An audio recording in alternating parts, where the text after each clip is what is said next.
रानो चिड़िया एक पेड़ पर अपने छोटे से घोंसले में रहती, जबकि उसके पास वाले पेड़ पर कभी अपने एक मजबूत घर में रहते और उन्हें इस बात का बड़ा गुरूर होता। अरे छोटी चिड़िया, हमें तुम्हारे लिए बहुत डर लगता है, कहीं किसी दिन तुम्हें कोई खतरनाक चील उठाकर न ले जाए। हाँ कालू जी, आप बिल्कुल ठीक कह रहे हैं, फिर वो चील इसका गोश्त बड़े मजे मजे से खाएगी। अरे गोरी कवि, आपको मेरे लिए परेशान होने की कोई जरूरत नहीं है, मैं इतनी भी छोटी नहीं हूँ कि अपनी हिफाजत न कर सकूँ। और वैसे भी मैं तो कब से यहाँ पर रहती हूँ, मैंने तो कभी भी कोई चील नहीं देखी। अरे कालू जी, चले हम घर के अंदर चलते हैं, यहाँ कितनी तेज धूप लग रही है, पता नहीं ये चिड़िया यहाँ पर कैसे रहती है। अरे गोरी, गरीब है ना बेचारी, अब हर किसी के पास हमारी तरह घर थोड़ी होता है, ये कमजोर चिड़िया तो सिर्फ तिनकों का घर ही बना सकती है। तो ऐसे बोलकर वो दोनों हंसते हुए वहाँ से चले जाते हैं।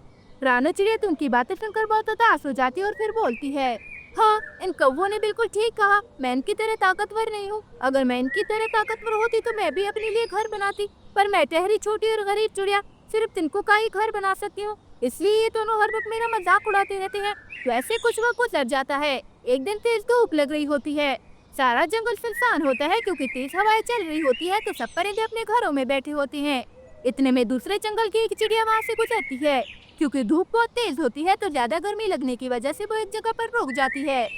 अरे बाप रे बाप, ये कितनी ज्यादा गर्मी है, अगर मैं थोड़ी देर और उड़ी तो बेहोश हो जाऊंगी, और मेरे पास पानी भी खत्म हो गया है। मैं एक काम करती हूँ, थोड़ी देर किसी के घर में रुककर आराम कर लेती हूँ, फिर आगे का सफर तय करूंगी।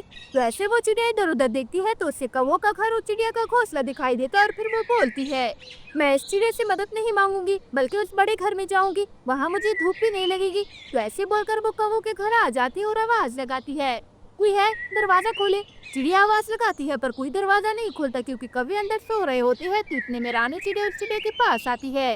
अरे देखिए चिड़िया बहन, ये कौवों का घर है, और जब वो एक बार सो जाते हैं तो आसानी से दरवाजा नहीं खोलते। आप कब से यहाँ खड़ी है, तो मैंने सोचा कि आपको बता दूं कि आप इनके रिश्तेदार हैं।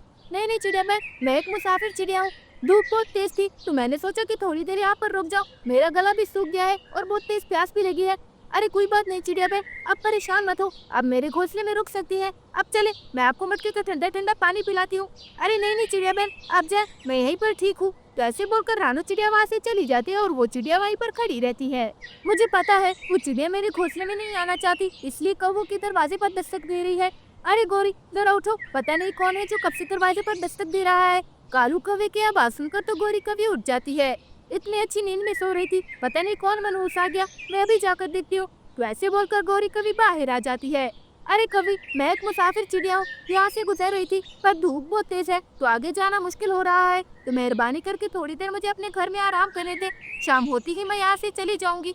अरे तुझे मेरा घर कोई धर्मशाला लगा जो मुंह उठा कर आ गई, मैं किसी को भी अपने घर के अंदर नहीं आने दूंगी, अब चल भाग यहाँ से, बड़ी आई मदद मांगने वाली। तो ऐसे बोलकर गोरी कवि अपने घर के अंदर आ जाती है। वो उस चिड़िया की पूरी बात भी नहीं सुनती, तो उससे चिड़िया को बहुत बुरा लगता है। अरे इस कवि ने तो मेरी पूरी बात भी नहीं सुनी, इसे अपने घर का बहुत गुरूर है, इससे अच्छी तो वो छोटी चिड़िया है। तो ऐसे वो चिड़िया रानो चिड़िया के पास आ जाती है। रानो चिड़िया उसे मटके का ठंडा पानी पिलाती है और खाने को दाना भी देती है। वो चिड़िया तो रानो चिड़िया से बहुत खुश हो जाती है और उससे बोलती है, अरे चिड़िया बहन, उस कवि के पास बड़ा घर था पर फिर भी उसने मेरी मदद नहीं की, पर एक आप हो जिसने मुझे अपने घोंसले में बुलाया और खाने को खाना भी दिया, आपका बहुत बहुत शुक्रिया। अरे चिड़िया बहन, मदद तो दिल से की जाती है, इसलिए मेरे पास जो भी था मैंने उससे आपकी मदद की, आप बहुत थक गई होंगी तो आप सो जाए। तो ऐसे बोलकर वो चिड़िया सो जाती है। शाम हो जाती है और फिर वो चिड़िया रानो चिड़िया से बोलती है, अरे चिड़िया बहन, आपने मेरी बहुत मदद की, अब मैं भी आपकी मदद करूंगी, मुझे बहुत अच्छे घर बनाने आते हैं, तो मैं आपके लिए प्यारा सा घर बनाऊंगी, तो फिर आपको इस धूप में नहीं रहना पड़ेगा। वैसे बोलकर वो चिड़िया रानो चिड़िया के लिए घर बनाने लग जाती है। उसमें रानो चिड़िया भी उसकी मदद करती है, थोड़ी देर में उसका घर बन जाता है। रानो चिड़िया तो अपना नया घर देखकर बहुत खुश हो जाती है। अरे चिड़िया बहन, आपका बहुत बहुत शुक्रिया, मैंने कभी नहीं सोचा था कि कभी मेरा अपना घर भी होगा, मैं आपका ये एहसान कभी नहीं भूलूंगी। अरे चिड़िया बहन, अब मैं चलती हूँ, और हाँ, आप मेरी तरह और परिंदों की भी मदद करती रहना। तो ऐसे बोलकर वो चिड़िया वहाँ से चली जाती है। इतने में गोरी कवि अपने घर से बाहर आती है। वो तो रानो चिड़िया का घर देखकर बहुत हैरान हो जाती है और कालू कवि को आवाज लगाती है, अरे कालू जी कहाँ है, जल्दी से बाहर आ। घर के अंदर बैठा कालू कौवा जब उसकी आवाज सुनता है तो जल्दी से बाहर आ जाता है। अरे गोरी क्या हो गया, इतना चिल्ला क्यों रही हो, कोई भूत वूत देख लिया क्या? अरे कालू जी पीछे मुड़कर देखो तो आपके भी होश उड़ जाएंगे। अरे गोरी, मेरे पीछे ऐसा भी क्या है जो मेरे होश उड़ जाएंगे? ऐसे बोलकर कालू कौवा जैसे ही पीछे मुड़कर देखता है तो वो रानो चिड़िया का घर देखकर बहुत हैरान हो जाता है। अरे गोरी, इतना बड़ा घर, वो भी उस छोटी चिड़िया का, उसने इतना बड़ा घर कब बनाया? सुबह तो यहाँ पर एक छोटा तिनका भी नहीं था। अरे कालू जी, कब बनाया, कैसे बनाया, ये सब छोड़े। अब तो वो छोटी चिड़िया अपने घर में रहेगी तो फिर मैं ताने किसे मारूंगी। मैं तो जब तक उस छोटी चिड़िया को सुना ना दूं मेरा तो दिन ही नहीं गुजरता। अरे गोरी, बस इतनी सी बात, तुम बिल्कुल भी फिक्र मत करो, मैं आज ही इस चिड़िया के घर का कुछ करता हूँ। अरे कालू जी, पर आप क्या करने वाले हैं, मुझे तो बताएं। अरे गोरी, बता दूंगा तो फिर मजा नहीं आएगा, तुम सिर्फ देखती जाओ। तो ऐसे बोलकर कालू कौवा अपने एक दोस्त के पास आता है। वो उससे रानो चिड़िया के घर को आग लगाने के बारे में बोलता है। तो जैसे ही रात होती है वो आग लेकर रानो चिड़िया के घर के पास आता है और उसे आग लगा देता है। दूर बैठे कौवे ये सब देख रहे होते और बहुत खुश होते हैं। आग आग, मेरे घर को आग कैसी लगी, मुझे जल्दी ही घर से बाहर निकलना होगा। तो ऐसे बोलकर रानो चिड़िया जैसे तैसे करके घर से बाहर आ जाती है। वो अपने घर को जलता हुआ देखकर बहुत उदास होती है।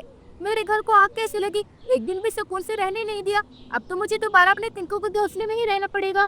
दूर बैठे कौवे ये सब देख रहे होते और हंस रहे होते हैं। अच्छा, तो ये घर किसी और ने बना कर दिया था, अच्छा हुआ जो मैंने घर चला दिया, अब तो चिड़िया दोबारा से अपने पुराने घोंसले में ही रहेगी। हाँ कालू जी, मैं भी तो सोचूं कि उस छोटी चिड़िया ने इतना बड़ा घर कैसे बनाया। वैसे वो कौवे रानो चिड़िया का घर जलाकर बहुत खुश होते हैं। अब तो रानो चिड़िया दोबारा अपने पुराने घोंसले में रहने लगती है। ऐसे कुछ वक्त गुजर जाता है और एक दिन वो मुसाफिर चिड़िया फिर से रानो चिड़िया के पास आती है। अरे चिड़िया बहन, आप यहाँ क्यों रह रही है, मैंने आपके लिए जो घर बनाया था वो कहाँ गया। अरे चिड़िया बहन, वो घर तो उसी रात चल गया, तब से मैं यहीं पर रह रही हूँ, पता नहीं किसी की मेरे साथ क्या दुश्मनी थी जो मेरा घर चला दिया। अरे चिड़िया बहन, ये तो बहुत बुरा हुआ, पर आप फिक्र मत करें, मैं घर बनाने का काम ही करती हूँ, मैं आपके लिए दूसरा घर बनाऊंगी। आप एक काम करें, जाए और मेरे लिए लकड़ियाँ लेकर आए, फिर मैं आपके लिए एक बड़ा और मजबूत घर बनाऊंगी। फिर रानो चिड़िया जल्दी से जंगल जाती है और लकड़ियाँ लेकर आती है और मुसाफिर चिड़िया घर बनाना शुरू कर देती है। वो थोड़ी ही देर में रानो चिड़िया के लिए एक बड़ा और मजबूत घर बना देती है। ये ले चिड़िया बहन, मैंने आपके लिए बड़ा और मजबूत घर बनाया है, अब आप आराम से यहाँ पर रह सकती हैं। रानो चिड़िया तो अपना नया घर देखकर बहुत खुश होती है और मुसाफिर चिड़िया का शुक्रिया अदा करती है। अरे चिड़िया बहन, आपका बहुत बहुत शुक्रिया जो आपने मेरी मदद की, वरना मैं अकेले कभी भी अपने लिए घर नहीं बना पाती। अब तो सर्दियों का मौसम भी आ रहा है, अब मैं आराम से इस घर में रह सकती हूँ। तो ऐसे बोलकर वो मुसाफिर चिड़िया वहाँ से चली जाती है और रानो चिड़िया फिर से अपने नए घर में रहने लगती है। अरे कालू जी, देखिए उस छोटी चिड़िया ने फिर से एक बहुत बड़ा घर बनाया है। हाँ गोरी, घर तो बहुत बड़ा है, पर मुझे नहीं लगता कि इसका ये घर भी ज्यादा दिन टिक पाएगा, क्योंकि आज रात से ही बर्फ के गिरने के बारे में बताया है। मुझे तो लगता है इस बार भी इसका घर पहले ही दिन टूट जाएगा। तो रात हो जाती है और जंगल में भयानक बर्फ गिरना शुरू हो जाती है।